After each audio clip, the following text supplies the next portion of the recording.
I am continuing my reading. What I'm doing in this series is to read through the entire standard works of the Church of Jesus Christ of Latter-day Saints.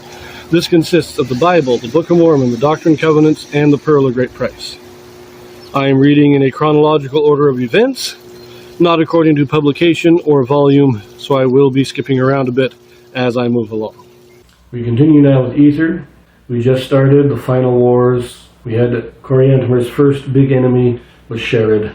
Sherrod is now dead. Coriantumr is wounded and out of combat for 2 years. We pick this up in chapter 14.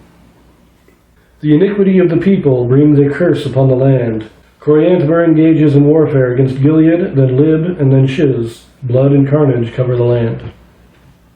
And now there began to be a great curse upon all the land because of the iniquity of the people, in which if a man should lay his tool or his sword upon his shelf, or upon the place whither he would keep it, behold, upon the morrow he could not find it, so great was the curse upon the land.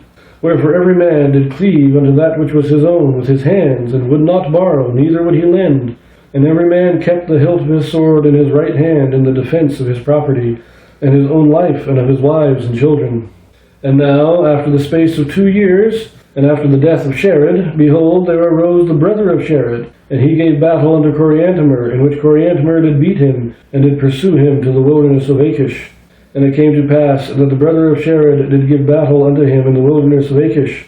And the battle became exceedingly sore, and many thousands fell by the sword. And it came to pass that Coriantumr did lay siege to the wilderness, and the brother of Sherrod did march forth out of the wilderness by night, and slew a part of the army of Coriantumr as they were drunken. And he came to the land of Moron, and placed himself upon the throne of Coriantumr. And it came to pass that Coriantumr dwelt with his army in the wilderness for the space of 2 years, in which he did receive great strength to his army. Now the brother of Sherrod, whose name was Gilead, also received great strength to his army because of secret combinations. And it came to pass that his high priest murdered him as he sat upon his throne. And it came to pass that one of the secret combinations murdered him in a secret pass, and obtained unto himself the kingdom. And his name was Lib, and Lib was a man of great stature, more than any other man among all the people. And it came to pass that in the first year of Lib, Coriantumr came up unto the land of Moron, and gave battle unto Lib. And it came to pass that he fought with Lib, in which Lib did smite upon his arm, that he was wounded. Nevertheless, the army of Coriantumr did press forward upon Lib, that he fled to the borders upon the seashore. And it came to pass that Coriantumr pursued him, and Lib gave battle unto him upon the seashore. And it came to pass that Lib did smite the army of Coriantumr, that they fled again to the wilderness of Achish. And it came to pass that Lib did pursue him until he came to the plains of Agosh. And Coriantumr had taken all the people with him as he fled before Lib in that quarter of the land whither he fled. And when he had come to the plains of Agosh, he gave battle unto Lib, and he smote upon him until he died. Nevertheless, the brother of Lib did come against Coriantumr in the stead thereof, and the battle became exceedingly sore, in the which Coriantumr fled again before the army of the brother of Lib. Now the name of the brother of Lib was called Shiz. And it came to pass that Shiz pursued after Coriantumr, and he did overthrow many cities, and he did slay both women and children, and he did burn the cities. And there went a fear of Shiz throughout all the land, yea, cry went forth throughout the land. Who can stand before the army of Shiz? Behold, he sweepeth the earth before him. And it came to pass that the people began to flock together in armies throughout all the face of the land. And they were divided, and a part of them fled to the army of Shiz, and a part of them fled to the army of Coriantumr. And so great and lasting had been the war, and so long had been the scene of bloodshed and carnage, that the whole face of the land was covered with the bodies of the dead. And so swift and speedy was the war, that there was none left to bury the dead, but they did march forth from the shedding of blood to the shedding of blood, leaving the bodies of both men and women and children strewn upon the face of the land, to become a prey to the worms of the flesh. And the scent thereof went forth upon the face of the land, even upon all the face of the land. Wherefore the people became troubled by day and by night, because of the scent thereof.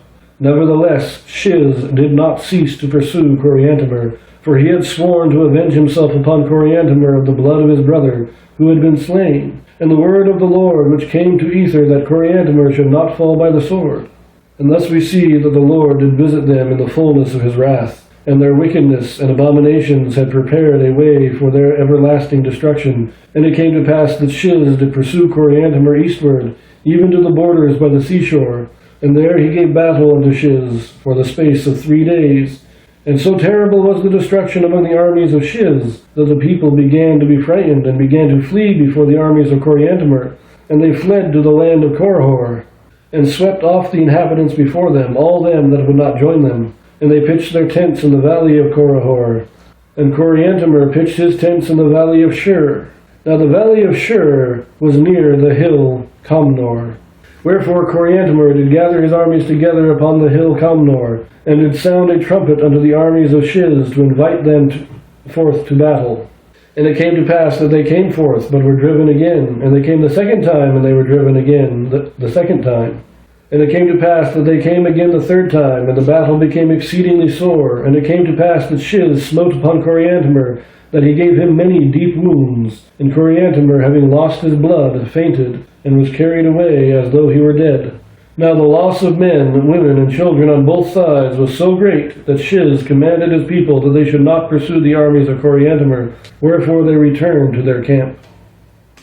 Now this is just a story of endless death and destruction. Note here, this is Sherid was killed in the 4th year, and we had 2 years of where Coriantumr did not go out to war. But Sherid's brother Gilead then comes to avenge him. And you have this war. At first, Coriantumr defeats him, but Gilead breaks through, marches onto the city of Moron, which is where the capital is. That's the capital. And he takes the throne. And Coriantumr just sets up his camp outside in the wilderness. But then Gilead is murdered by his high priest, and then his high priest is murdered by Lib. And Lib takes over that part of the army. And it's at this time, it's actually during the time of Gilead, that you have the armies coalescing in the two groups. Many people are joining Gilead, many people are joining Coriantumr. There's still many fractured people here. Not everybody has joined the armies, but they're starting to. Gilead is killed, Gilead is killed, then his high priest, then Lib takes over. And Lib is a large man, larger than anybody else, and he gives battle to Coriantumr. He wounds Coriantumr in battle, but the battle goes against his army. Even though Lib is defeating Coriantumr in personal combat, his army is defeated and driven out. And eventually Lib is killed, and his brother Shiz, and Shiz is the true villain. He is the real evil one. I mean, they're all evil. But Shiz is so bloodthirsty, he wants revenge for his brother, but not only that, he wants to prove the prophecy of Ether wrong.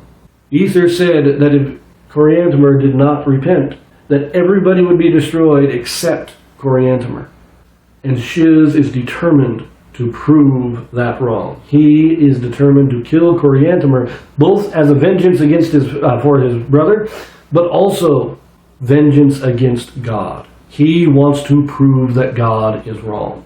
And so he just sweeps the land. He's not conquering. He's not taking control. He is wiping out. He is destroying, burning to the ground, killing everybody who will not join his army. Because his sole purpose is to destroy God. And at the end there, the chapter ends, Coriantumr takes so many wounds that he faints for the loss of blood.